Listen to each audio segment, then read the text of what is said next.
to order. Yes, ma'am. I'm not sure what kind of comments the chair is supposed to make, but I don't have any. I think there would be one. We do have one new member of the. Do we? We do have one new member of the TDC was here, Mr. Williams. Mr. Williams. I guess I thought I saw you last year, no? No, brand new. Well, welcome. Okay. Well, welcome to TDC in the other universe. Yeah. It's good to have you here. Thank you very much. All right, we have minutes from June 26th. June 26th?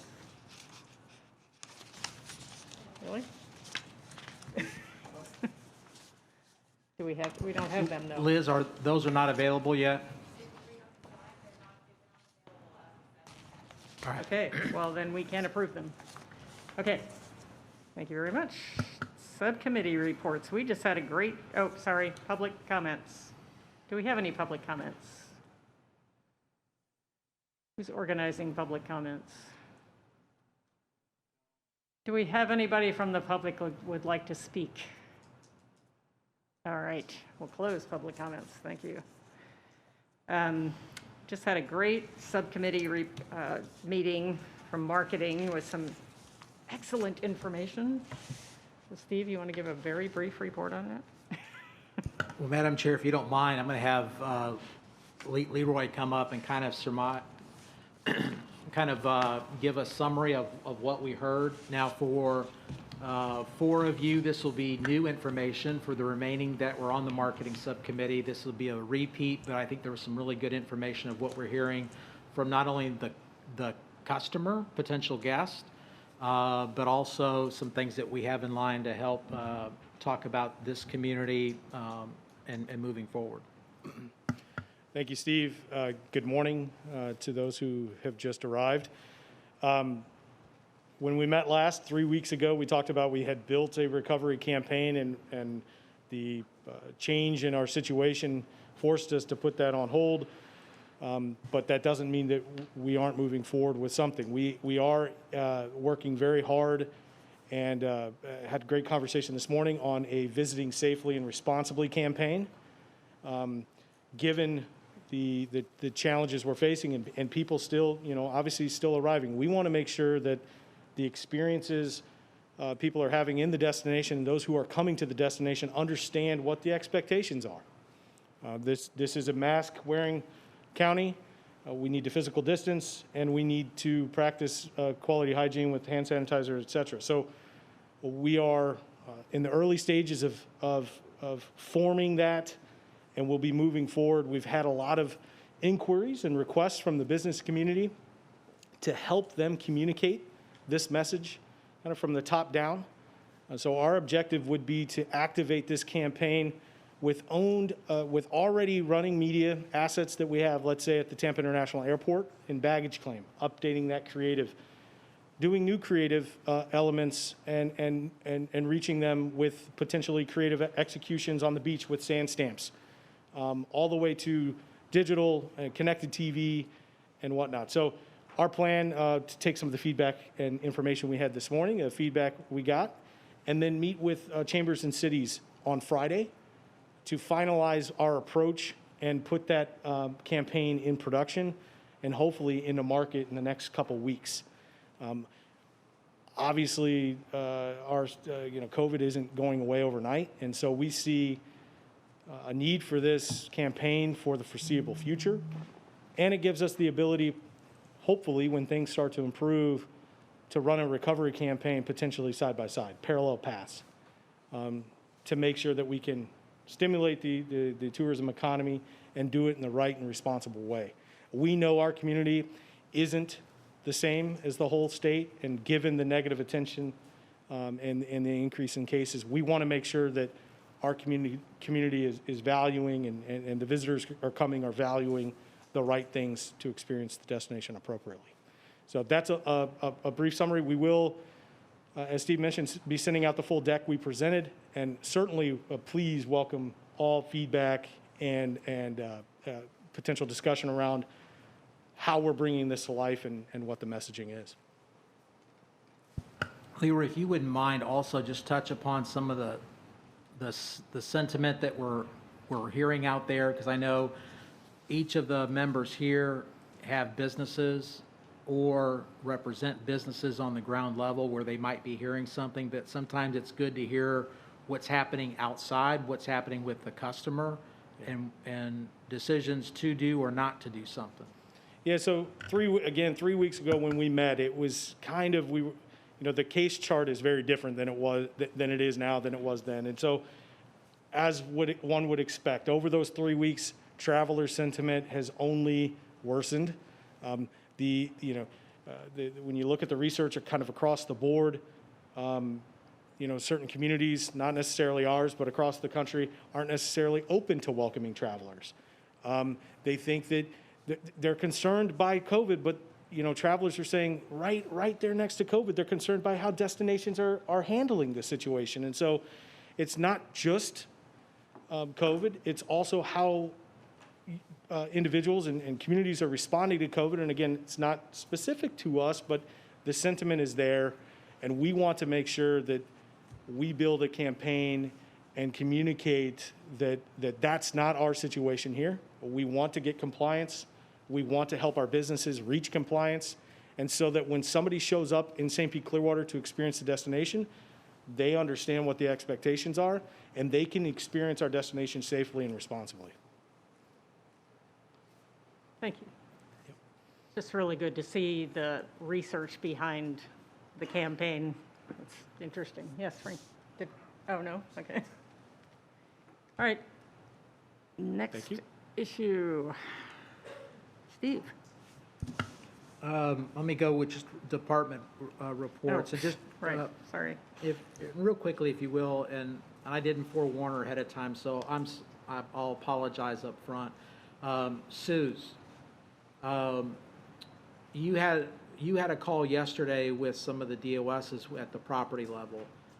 If you wouldn't mind kind of sharing what we're hearing from them, and a lot of this was directed at the meeting standpoint. So earlier today in the marketing, there was some information presented out of one of the studies that talked about what's happening on the meeting side. So many times we're talking about the family and their leisure travel. But the meetings also make up a strong component of travel here to this area. So what were some of the things that we were hearing from them in that call yesterday? So up until last week, most of the beach properties were zipping right along, getting good occupancy and seeing an increase in overnight stays. And then as the numbers started to increase, they've seen an extreme fall off, which isn't surprising. Most of the hotels have reported losing all of their group business through the end of the year.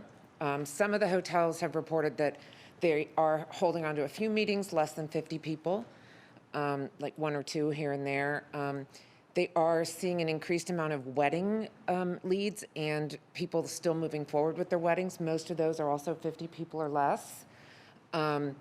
They have not brought back their staff. Most of them are operating at 50%, and while they do have their salespeople back, their catering, housekeeping, waiters and waitresses are still at about 50%. What we're hearing and what Leroy reported this morning is accurate. Most of the meeting planners are reporting now we're moving the business that they moved from Q1 to Q4. Now they're moving Q4 into 2021. Q1 in 2021 is now moving to Q3 or 4. So most of them, as reported earlier too, are seeking knowledge in what the destination overall is doing to keep their attendees safe. And I think that is going to be the most important thing that will get the business traveler moving again.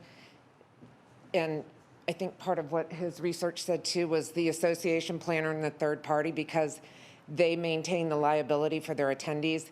They're not going to be traveling until they have that assurance. One of the other things that the hotels really found key was that we, as an extension of their sales team, keep our brand awareness out there in the marketplace, even though we're not actively selling, but it's important for us to remain positive and be out there as an extension for them and keeping them abreast of what's happening with trade shows, if we'll be participating as they move forward, which there are no trade shows at this time.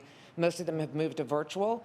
And ones that are saying they're going to meet in person, they keep moving the date back further and further. So as of today, we haven't had one trade show that's not gone virtual. Any questions? Okay. Great, thank you, Suze. And again, I think it was a good touch point call that we had yesterday to kind of get that feedback, especially on the meeting side, because that one, for some hotels, that is a bread and butter piece of business for them. And so to understand what is happening or what is not happening in that market is important for not only us as staff, but also for this group as well. And so again, a recommendation out of that group was to kind of, and again, there was probably 10 hotels, I think, on the list. 13, there we go. And all of them were providing appropriate comment back on everything. So it's key to understand that, because a lot of the stuff that we have data on is the individual traveler. And this meeting side, I think, is critically important as we go and move forward in that realm. So.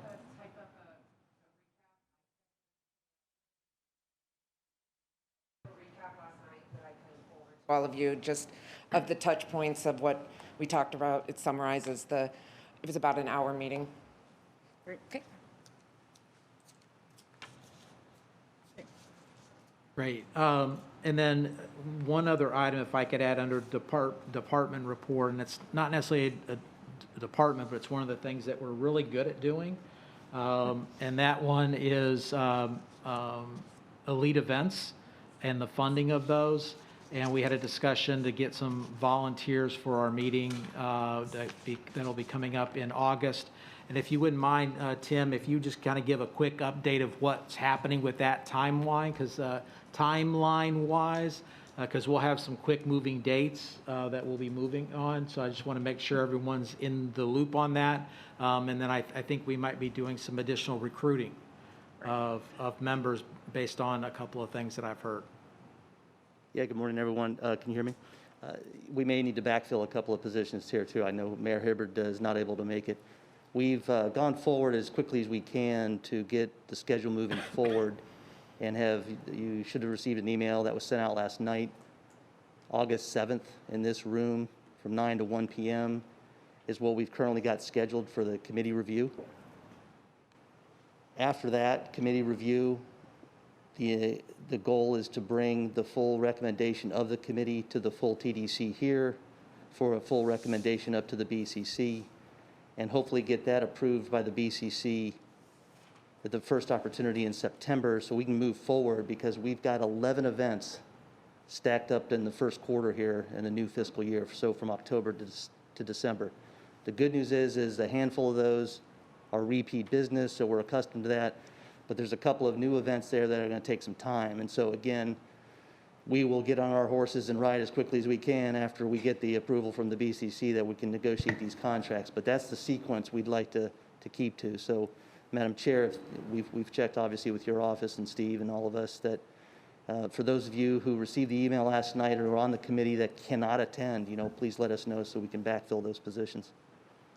Yeah, and I just wanted to say I'm going to try to make that meeting virtual instead of meeting in this room. I don't think this is necessary at all. I would agree with that. I was just going to ask that same question, but I had a different question. Thank you. So are we just moving forward with the elite events as if the events are going to go forward, and then worry if they don't go forward at the time that occurs? Yes. Is that how you're, so that it's all done and? Basically, yes, unless the we're approach. told between, the approval process or even now until we actually contract, if the event's not going to happen, we'll obviously pull back and shut it down. But, obviously we've had a number of events this current year that we're still under contract with that are still, some are shut down, but we still hold hope for Frank Chevis's boat race. So Yeah. we'll see. But yeah, the intent is to get as many contracts done quickly, but monitor the status of their events through. Okay, thank you. So if we're getting short on time for these 7 that are supposed to happen in the first quarter, is there a way that I don't know how this whole thing works yet, the rating of all the projects, but is there a way that we can take those first? I understand some of them are already fast track, but, or do we have to compare them against each other? I'll defer to the county attorney on the process here, the I legality mean, of because that. we've been delayed on so much of this, I guess. You could consider doing that, Madam Chair. I don't know if there's really a ultimate efficacy to doing it, because I think that once we kind of go over the process that we typically employ, you're gathering everybody to discuss whether virtually or in person, those recommendations. And again, I think we have a total of 23. 6 Correct. of them are on the fast track. So those automatically, absent an objection by TDC members or staff, would proceed strictly for full TDC concurrence and then ultimate BCC recommendation. So it's really the rest. Right, I understand that, but the Of those ones that are, 6. that are, Of those 6, I believe only 2 are in the first quarter. So it helps a little bit, but I think in terms, I would offer this up to you, Madam Chair, that having that meeting, that consent agenda item, if you will call it that, that takes 5 minutes. I don't think that really helps us that much. We'd be okay. We still have to get to those new applicants and vet Right. those and get those scored really to help us. right, and it's questionable whether they happen or not, anyway. Correct. Right? Yes, Phil. I'd volunteered to be on the committee, and so as long as it wasn't too late in July. I've subsequently pushed back my travel plans with that in mind, but I can't push it back to August 7th, so I'll be out of town and won't be able to attend. I think Mayor Hibbard was also in a situation. Yeah, I wanted to do it, but that particular week I'm unavailable both those Fridays. So if we made it earlier, I can do it, or later, but Do we still have the Okay. 14th? 14th, is that still an option? The 14th? August 14th? Oh, no, Commissioner was not available. Okay. I'm not? What do I know? What time is the meeting supposed to be at? 9 a.m. And again, that was partly dictated by the availability of this room. If there is, and I'm not sure how we do a virtual at this point with everybody that's, and plus the applicants, if you want to hear from them, but that might change scheduling if we don't need this room. You know, we're having BCC meetings with 5 hours worth of public comments. I think we can Yeah. handle, We're doing all of our city commission meetings virtually as well. And we have people speaking, and I know you guys are, and it's, you know, it feels difficult at first, but once you get into it, as you know, you just get used to I mean, I it. think it's probably difficult for the IT people, but they are wizards, so. I'm willing to fill in for one of these 2 gentlemen if Agreed. you need it. On the 7th, though, I do have to lay a wreath because it's Purple Heart Day. Yeah. They just haven't given me a time yet, but I'm sure they'll work around me, so I'm happy to fill in if you need me to. Is the Pelicans women champs? Okay, do we have another volunteer? We'll work on the date. Sorry. Okay. Or, so what happened with the 14th? Is that a not, I know why. Let me look into the 14th, because I'm supposed to be on the canvassing board, but I'm not sure how long a meeting that might be. They usually set it up for all day, but it doesn't usually last all day, so. I won't be available at all in August, so Oh, okay. if that makes Well- sense. Madam Still need Chair, somebody.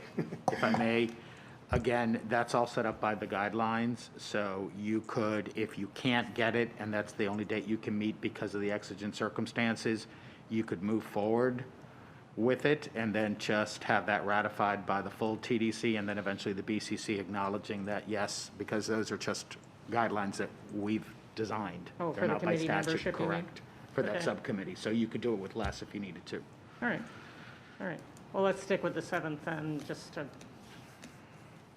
with Mayor Bajowski. Okay. And anybody else that wants to jump in there? Okay. It's a lot of homework, but it'll be good.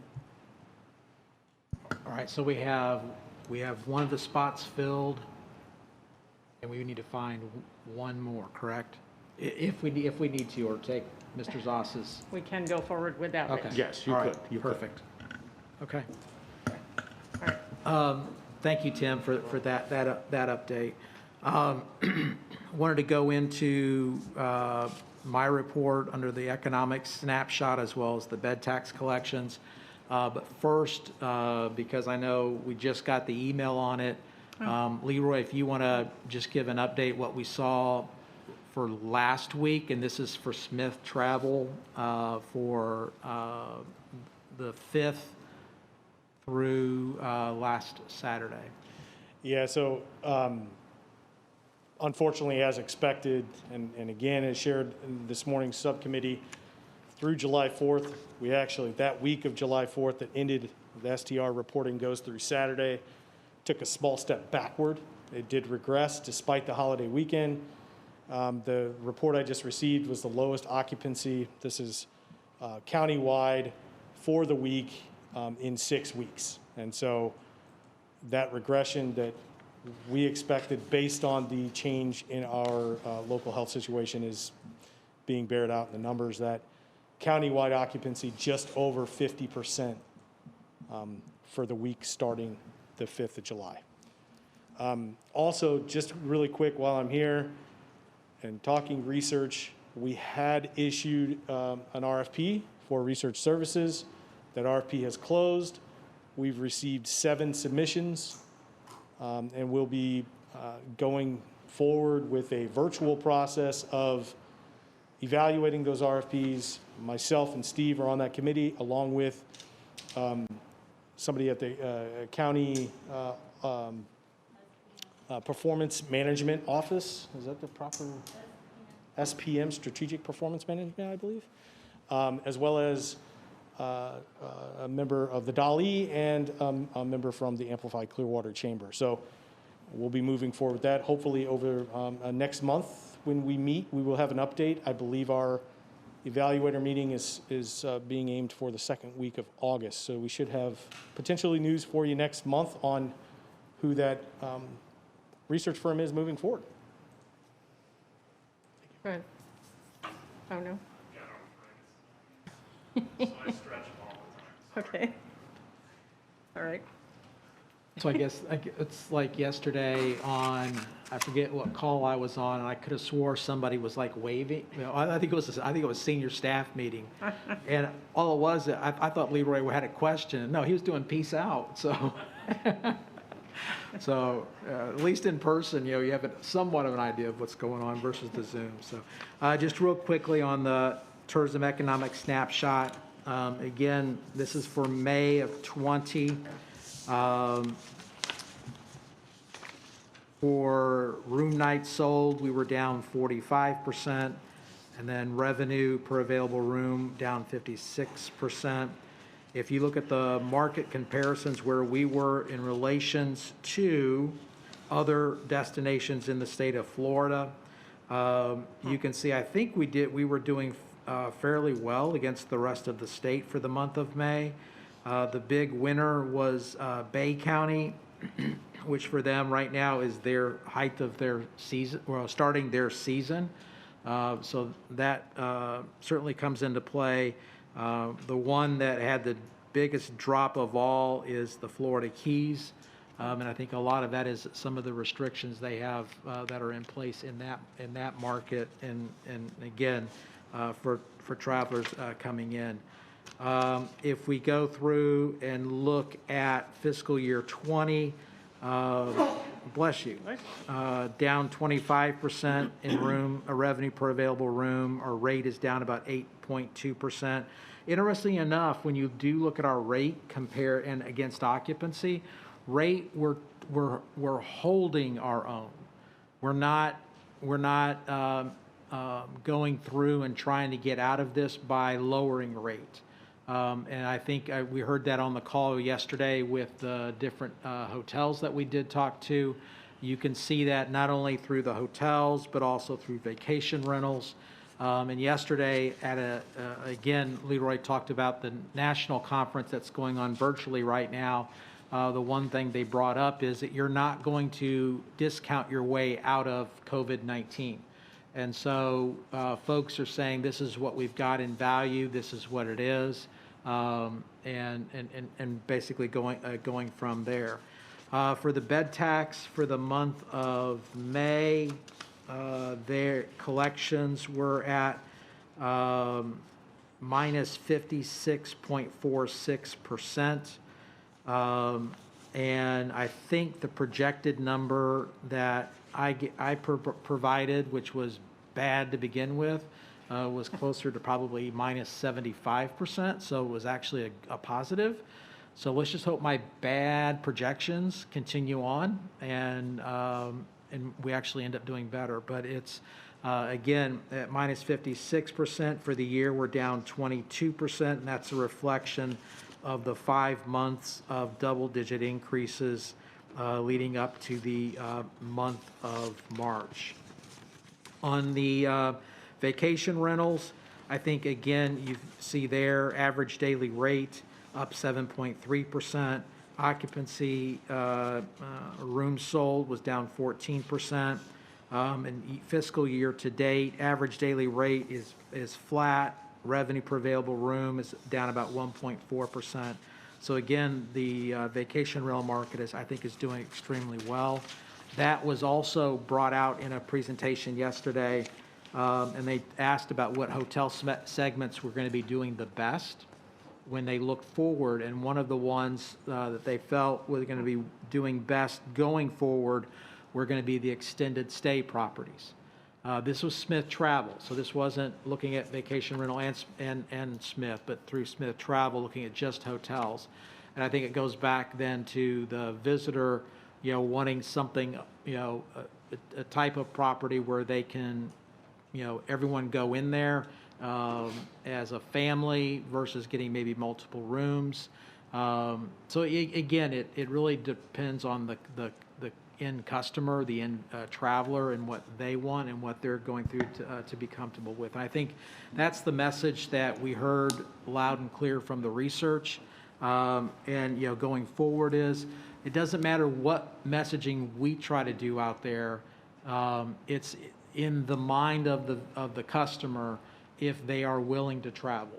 And if they're willing to travel and you're able to show that your destination is safe to visit, then you're in that consideration set. And that goes back to the marketing that Leroy was talking about a little bit earlier that he presented to the marketing committee. So with that, Madam Chair. Mayor Bajowski. I just had a quick question on the home share totals.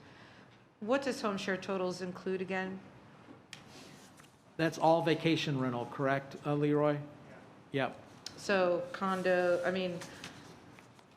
because in the month of May, short-term rentals were shut down, supposed to be shut down.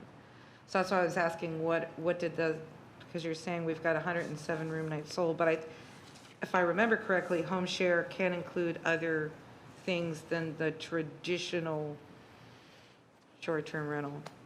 Yeah, so this is vacation rentals. We will update that so it doesn't say home share. One of the challenges with this data, cancellations. And so the ability to scrape and then re-scrape and not see a cancellation is a possibility.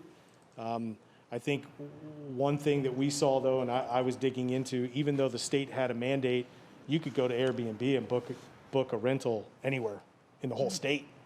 And Airbnb didn't even have, a warning or a message on there about the state's order. So while that may have been the case at the state level, the platforms did not limit or, not allow bookings to take place.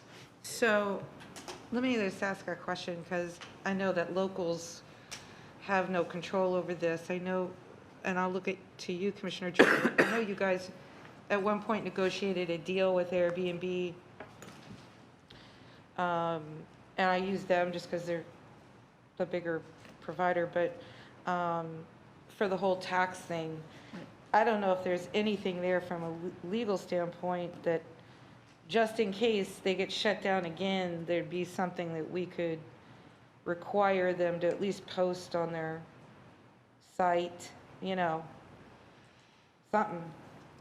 I don't know what legal standing we have, and I don't know what the contract looks like, but, I mean, when I'm sitting here thinking, if there's supposed to be a segment of the population closed this entire month, and they're showing 107 room nights sold just in Pinellas County, well, that pisses me off. Because I've got a lot of other businesses, that were following the rules. So, and they may not close again. I mean, I'm just saying, and I'm not complaining that it didn't getting addressed before. It's just kind of an idea when I looked at this in the month of May. Right. That's Well, it. since this is the first time I'm seeing this. Yeah, me too. Commissioner, Good question. Yes. on the vacation rentals, there was a mechanism in place, and I'm sure you're aware of it, that was at the state, but it was useless Right. because there wasn't anybody monitoring it, and because it was taken out of our hands, we would tell them to, complain to the DPR, and then nothing happened. So in agreement with Julie, I think it would be a good idea if there was something from the county. I don't know what that would be, to monitor it in a better manner. I just wanted to add that. Thank you. And it may be a non-issue at this point, because they may not shut down. I hope nobody shuts down. I mean, that's my ultimate hope, and this isn't an attack on them in any way, shape, or form. It all produces economic value to our community. It's just so blatant to be right in front of your face. Right. Tony? Welcome to the hotel industry. Yes. The biggest complaint that hoteliers have had over the years as this market has expanded and expanded is that we are forced to meet a tremendous amount of regulations. Correct. We are monitored. The state monitors us, the county, the city monitors, and yet that particular industry has basically, at first it started under the radar, but now it's so large, but it doesn't play by the rules, and that's a problem. I mean, we had to beg them to collect a bed tax. Correct. So I'm not surprised at all that although the state mandated that they be closed, that 107,000 room nights got produced. That doesn't surprise me at all. And this is much larger than, quite frankly, a city or a county. This is going to require at the state level for us to start to regulate what is now a substantial industry. Expedia owns a very large company. It used to be called HomeAway. It's not what it's called anymore. But this isn't grandma renting out the back bedroom anymore. So, okay, I'm done with my rant. Thank you. Thank you. And I guess I have to jump in from a vacation rental standpoint. It's again, as we spoke earlier about education, Airbnb does have their own source of obtaining those guests. Yes, they're now paying sales tax, but there is no real regulation. How does anyone, county, state, as Tony mentioned, how do you require them or police them into having inspections and having licensing and having all the things that they technically are supposed to have, which is different than licensed vacation rental management companies who, like myself, also work with these companies like Airbnb and HomeAway and Expedia and all the others. But we're being licensed. We are supervising. We do comply. And you're following the rules. And we're following the rules. And that's where there was the, shutting down of a segment of the industry. And yet the hotels are staying open. The vacation rental people are complying with the same set of rules. And yet, in theory, they were shut down. So it's a sticky wicket. There's it's how do you regulate the Airbnb, as you say, that has grown as an industry that allows people to basically circumvent the laws that everyone is trying to have from a compliance and regulation standpoint? So I just wanted to say that vacation rentals don't necessarily all get thrown into, and I know you weren't saying that, but just for point of clarification, thank you. Thank you. Phil, I'm sorry. For further clarification for the boat guy, so did you have to shut down your vacation rental, or since you're a commercial management company, you were still able to rent yours out? Or, I mean, what was the purpose of shutting down that segment only? What was the mentality of saying, okay, you can't rent a house somewhere or a condo somewhere, but you can stay in a hotel? I don't have the answer to that, but that was, what the state ordered Right. shut down. So from a vacation rental standpoint, if your properties are registered as transient rental under DBPR, you fell as a vacation rental, and that was the requirement that you shut down. So you weren't able to rent those? If you have a property that, as a building, as I do, have resorts that I manage, those resorts meeting that criteria, certain criteria, could be registered under the hotel side of things and could continue to operate. Because we were complying with the same rules, we were complying with the same levels of requirements. Yeah. But it put everyone into a very untenable situation at that time, so. It's been a learning process for everybody, obviously. I've asked around, and I can't find anybody that can tell me why they segmented that out, other than the only thing I can conjecture is to give the commercial properties a leg up, whether it be more employees and more economic impact, which is. I don't think they understood. Right. Okay. The unintended consequences, it often happens, things that everyone, this is such a learning curve for every segment. The knee-jerk reaction when you're sometimes trying to do things quickly and making good, solid decisions, but if you don't have all the information, you end up shooting yourself in the foot, and I think that's what happened.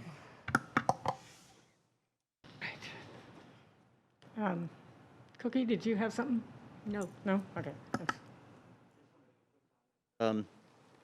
About what Mayor's comment about the disclosures, I would just tell you, the same Federal Communication Act that protects Twitter, Facebook, all of the social media also protects Airbnb in terms of disclosures about whether or not somebody's acting in compliance with law. They do not have an obligation to do that currently under that federal act. And so I just bring that up in the sense of, because I hear about it a lot. We have the same issue in Treasure Island with regard to zoning and people disregarding zoning laws. But I will tell you, I've talked with city attorneys around the county, and that's the problem right now in terms of disclosure on websites. So. Well, and that's where negotiations happen when you have contracts together. And again, it might not be today. It may be for some future happening. God forbid it would be anything like this. But we do have a contract with them, so maybe a future contract, when we have things going on that we need them to disclose, we negotiate that they disclose it. Madam Chair, I was going to add as well, and this issue is a political football that's up in Tallahassee every single year. It seems to get down the road or down the field a little bit each year. This year didn't get anywhere, but if it's something that, this group or this county feels strongly about a certain way and needs to advocate for it, it may be worth having those discussions before we get going in Tallahassee next year, and letting our legislative delegation know. Because again, I understand from Mr. Satterfield, from the hotel perspective, how they see it, but also, the other side of it is, what Ms. Moore is doing with her business. So there are plus and minuses to all of this. It's just, what's going to be best for the county overall, and then what can we get changed currently from what we're currently doing. And I think that's going to end up being legislatively, so. Interesting. Okay. That was your report? Yep. All right, do we have any comments from board members? Yes, Tony. Well, I had the opportunity to have dinner at Teak, and twice now I've been at the new pier, and congratulations. Just a spectacular venue, a lot of green space, really thoroughly enjoyed it. I don't know that I was all that for it at the beginning because I thought pier, you know, it's kind of old school. What you have done down there, Mr. Mayor, is just incredible, and really enjoyed it. I really think it's going to be one of the places to be in the future. So congratulations. If I may, and thank you for that comment. We were, it was hard to decide to open it in the middle of this pandemic. And so we significantly restricted the number of people that could come in the first week to try and make sure that people would still feel safe. I think that, you know, what everybody forgets is we think of the old pier, and basically, you know, that would have been sticking everybody inside a business or inside a building, and you know, the contagion is so far worse indoors than outdoors. With this being 26 acres of space, we felt a lot more comfortable, but the numbers were pretty impressive, even with the limitations and restrictions we did. In the first week, we had 68,000 guests that came out, and if those numbers were to hold throughout the year, that'd be about 3.5 million people.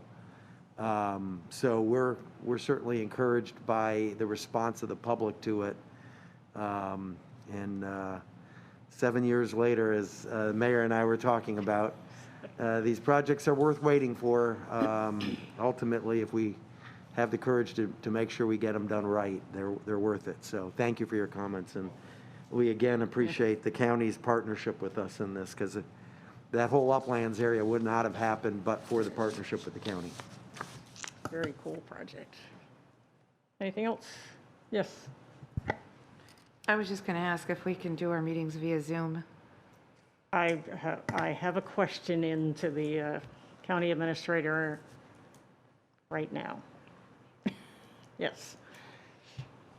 Okay. And we'll let you know as soon as we can. Right. We are adjourned then. All right. Thank you.